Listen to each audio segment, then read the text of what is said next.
سیدنا عبداللہ بن مسعود رضی اللہ تعالی عنہ نے بیان کیا کہ نبی صلی اللہ علیہ وآلہ وسلم نے فرمایا، اگر دنیا کے فنا ہونے میں ایک دن بھی باقی ہوا، زائدہ بن قدامہ نے اپنی روایت میں کہا،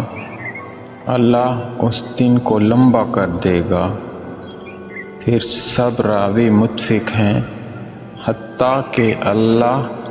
اس میں ایک آدمی کو اٹھائے گا جو مجھ سے ہوگا یا میرے اہل بیت میں سے ہوگا، اس کا نام میرے نام اور اس کے باپ کا نام میرے باپ کے نام جیسا ہوگا۔ فطر بن خلیفہ کی روایت میں مزید ہے،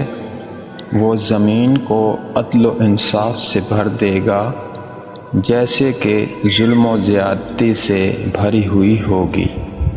سفیان ثوری کی روایت میں کہا،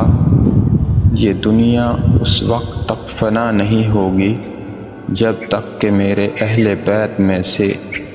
ایک آدمی عرب پر حاکم نہ بن جائے، اس کا نام میرے نام کے مطابق ہوگا۔ امام ابو داؤد کہتے ہیں، عمر بن عبید اور ابو بکر بن عیاش کے الفاظ سفیان کی روایت کے ہم معنی ہیں، لیکن ابو بکر نے العرب کا لفظ ذکر نہیں کیا۔